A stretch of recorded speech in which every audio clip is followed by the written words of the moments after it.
Right, I think I'm recording. If I'm not, then the next 18 minutes will be just for me. I am broadcasting to you live from my office at the California Institute of Technology. I'll be telling you about magnetic misalignment of interstellar dust filaments. This is some work that I did when I was mostly still at Stanford. While we were putting the paper together, I moved to Caltech to work on something completely different, which is SphereX, which is actually shown conveniently right behind me. SphereX is a near-infrared spectrometer that's launching in 2025. It's very exciting, and I will not talk about it at all in this seminar. Instead, I'll be discussing some parity violation that has been tentatively observed in the interstellar medium and which could be of relevance in CMB cosmology. And most of the details of this talk are in this paper that I wrote with Susan Clark, who is at Stanford, and one of the graduate students, George Halal. What is magnetic misalignment? Here on the right is an image of some dust in the galaxy. And so you see these interesting linear features, which we often call filaments. What has been observed is that magnetic field lines tend to follow these linear filaments of the dust. Here I'm overplotting an inference of the magnetic field lines projected onto the plane of the sky. So the magnetic field lines here are aligned to the filaments. That's a kind of zeroth order picture of what's going on. So now in green, I'm overplotting what the magnetic field lines would look like if they were misaligned. This is what I will mean for the rest of this talk when I refer to the phenomenon of magnetic misalignment. Why is this at all interesting? This is a form of parity violation in the interstellar medium. If you look at these green little pseudo-vectors, they're all rotated in the same direction by the same amount. So that's a kind of chiral clocking. It gives a chirality to the magnetic field. The dust particles are polarized by the magnetic field. And so the dust polarization that we would expect to observe from this region would inherit some of this chirality, and we would observe a parity violation in the dust polarization. Now, if there really is parity violation, that would be informative for magnetohydrodynamic models of the interstellar medium. For the cosmic microwave background, this kind of misalignment or this kind of parity violation is really largely a nuisance. It would interfere with our polarization calibration, which in many cases is based on the premise that the galactic foregrounds respect parity. And also for experiments that are looking for cosmic birefringence, which is a parity violating signature in the cosmic microwave background, then this kind of signal in the foregrounds is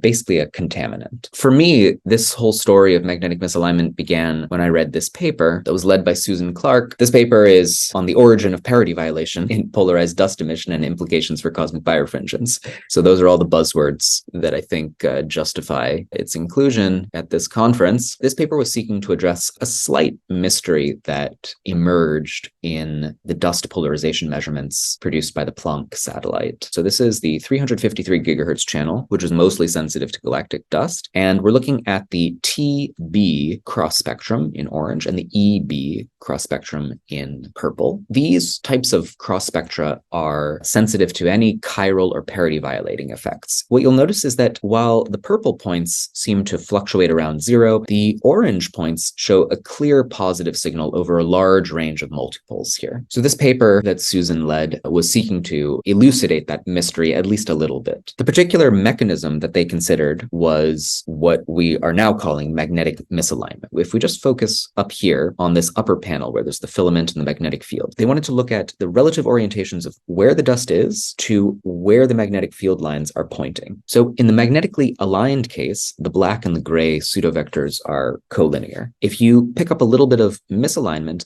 that's shown in these other orientations to the left and right of the central value. As you rotate the magnetic field relative to the filament, what kinds of signals would you expect to pick up in the cross spectra? So they show the TB signal in orange and the EB signal in purple, and they also show this TE signal, which is a parity conserving quantity. And what you notice is that in the perfectly aligned case, the orange and the purple, which represent TB and EB, are at 0. But as you rotate the magnetic field a little bit away from the filament, you pick up a certain amount of TB and EB. What these authors suggested is that maybe this TB signal that we're seeing here is due to a slight misalignment of filaments and magnetic fields. So the conclusion they came to is that if this were the mechanism, then you could explain it by having a misalignment of roughly 5 degrees, and that misalignment should be active for the features described by multipoles 100 to 500. There was another good suggestion out of that paper, which was to use neutral hydrogen as a tracer of the filaments. We abbreviate neutral hydrogen as H1, and there's several advantages to using neutral hydrogen instead of the dust intensity measurements from CMB experiments, for instance. So what I'm showing on the left is a small map of neutral hydrogen. This is from the Hi4Pi survey. Neutral hydrogen is known to be well mixed with dust, so it's a good tracer of dust. It's observed at 21 centimeters. You can perform a spectroscopic or velocity separation of the gas. So although you may not know where the gas is along the line of sight, you would be able to say that this gas is in a different place than this gas, most likely because they have different velocities. So you can try to accentuate the filaments here or identify them. And this middle panel is showing the filamentary intensity, which is computed by use of a Hessian matrix. The Hessian is sensitive to the second derivative. Wherever there's a strong negative curvature, we infer there may be a kind of linear filament. From this map, you can assign orientations and create an inference for the magnetic field. Dust grains that are subjected to this magnetic field will be polarized. So basically, this magnetic field template is also a polarization template. And so we can use this to predict what the polarization of the dust might be. The assumption here is that there's perfect magnetic alignment. That's the 0th order picture. And I should say that a secondary result of this paper is that this procedure that I described here produces what we call our Hessian template for dust polarization. And it correlates more strongly with Planck B modes than the rolling Huff transform, which Susan and other collaborators had introduced a few years ago as basically a filament finding algorithm and template constructor. It was actually not a goal of this research to do that, but because we were investigating different types of filament finding algorithms, we looked into the Hessian. We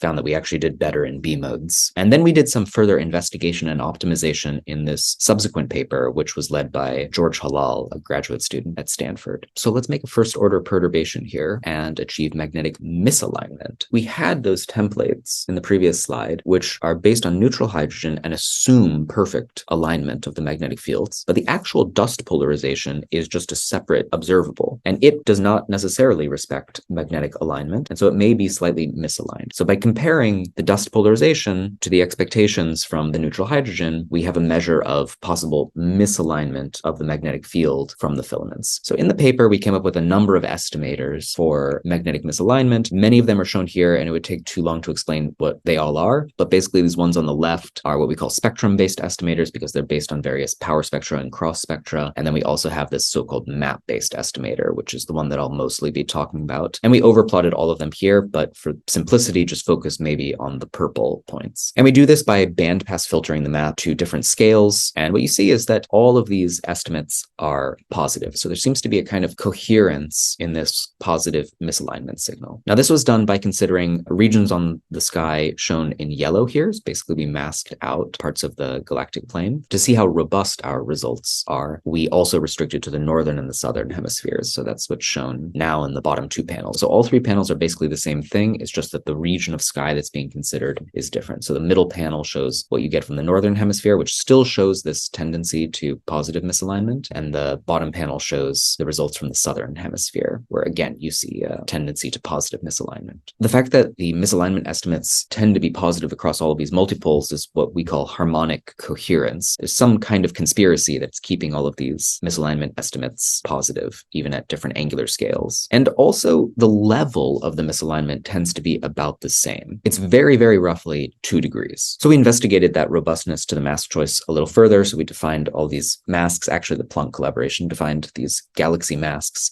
and the different colors here are representing different amounts of masking of the galactic plane. And then we measured the misalignment on all of these different masking choices. So the x-axis shows the fraction of the sky that is left over after the masking. And then the y-axis is showing a misalignment estimate, now just a misalignment estimate taken from all scales larger than a multipole of 100. There are 2 types of results here, but you should just focus on the ones shown in the data points, which are taken by comparing the dust polarization to the H1 expectation. If you focus on the blue, you'll see that the estimates do vary, but they're always positive, and they actually are all basically consistent with each other. And then the orange curve and the green curve are the same. It's just that we restricted to either the northern or the southern hemisphere, respectively. What we also looked at was how this misalignment varies across the sky. I call this a map of misalignment anisotropies. You can basically take small masks all over the sky and estimate the misalignment in all of those different regions. There are clearly regions where the misalignment is a little bit better behaved, it's a little smoother and more controlled, and then there are regions where there are just huge fluctuations. If you look really hard, you might be able to convince yourself that there's a slight tendency to positive values. So for instance, you see these smoother regions that are red, where red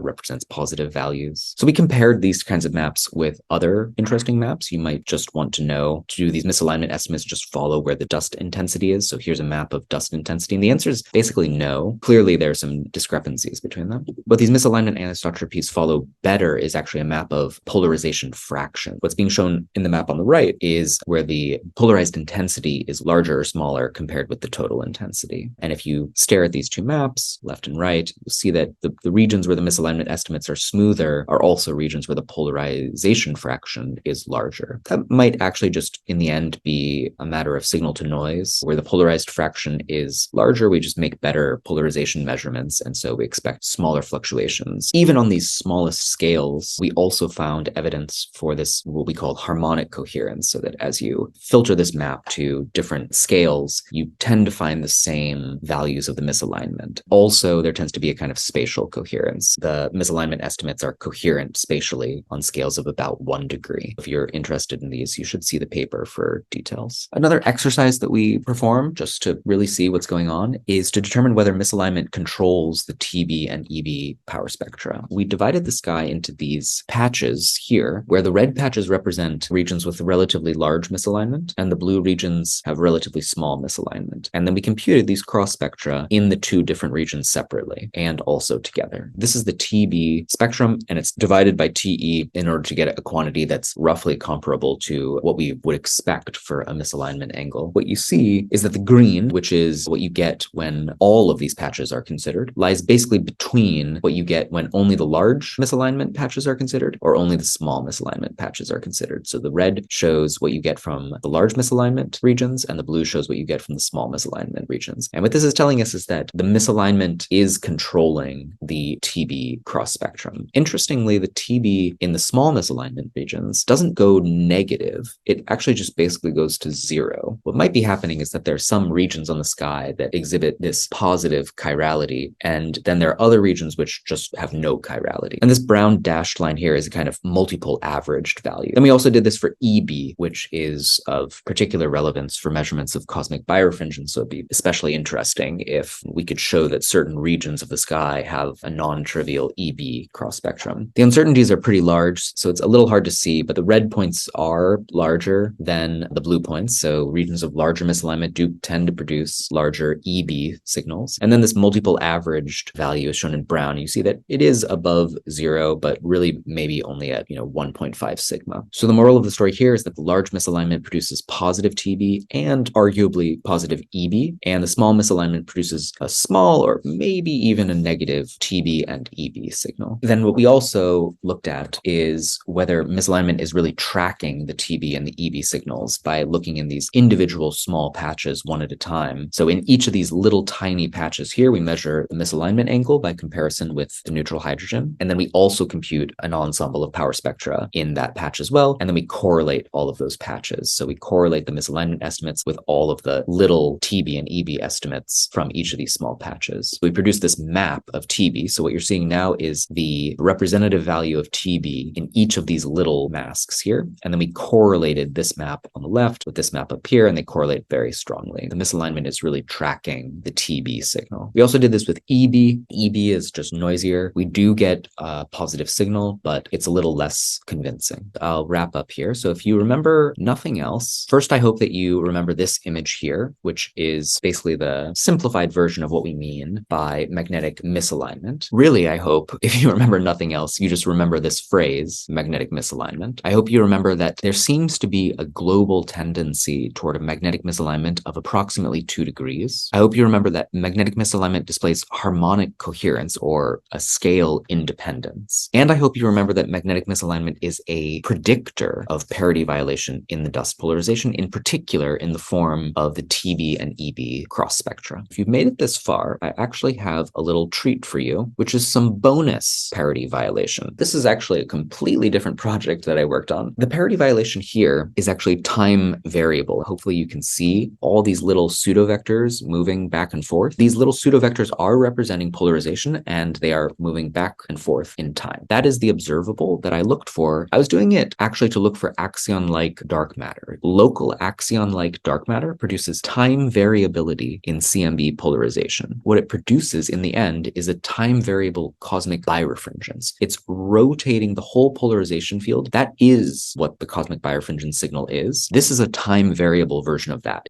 Luckily, I get to edit this all out. Okay, hopefully we're back. This is based on a paper written by Michael Federka, Peter Graham, and Surjit Rajendran. There's a bit of a cute story here, which is that Michael Federka used to have an office literally next door to mine at Stanford. We had a lot of interesting conversations, and I decided to try to implement their ideas with bicep data. First of all, axions can exist across a very wide range of masses. Now, if you restrict yourself to masses on the order of 10 to the minus 23 to 10 to the minus 18 electron volts, what you'll find is that this oscillation of the polarization occurs on periods of hours to years. We're basically looking for a real-time variation in the cosmic microwave background. They call this the AC oscillation effect. It manifests as an all-sky coherent oscillation of CMB polarization with a frequency given by the mass divided by 2 pi. It is sensitive to the local axion field that we're currently embedded inside. Because of that, this is a dark matter direct detection experiment. The backlight that we use for this form of direct detection has been traveling for 14 billion years, but the dark matter of interest is actually here. I worked on a method of implementing this, and also I implemented the first demonstrations, and I did this with bicep data. The first paper came out in late 2020. Later, I extended and improved that analysis and included a larger data volume and published that the next year. And the constraints that I was able to derive look like this. This is an exclusion plot. The x-axis is mass, and the y-axis is the axion-photon coupling constant. And there are a bunch of lines here. The line that we would like to beat is around this dashed green line. This dashed green line has not actually been achieved, but it is what you would be able to achieve by a different method if you were in a cosmic variance limited situation in your CMB measurements. The limits that I was able to set are shown first in purple for the first demonstration, and then in blue for the second improved constraints. So you see that there's maybe another order of magnitude to go before we start beating this other method. With this AC oscillation method, you can actually just take data for longer and longer, and there's no cosmic variance limit. In the long term, the AC oscillation is the superior observable. And then I just want to mention that similar analyses were later performed by the South Pole Telescope collaboration, with which I'm peripherally involved, and also Polar Bear, which I worked for when I was a graduate student. All right, I'm sure that was more than 18 minutes, but now through the magic of video editing, I will make it fit within 18 minutes.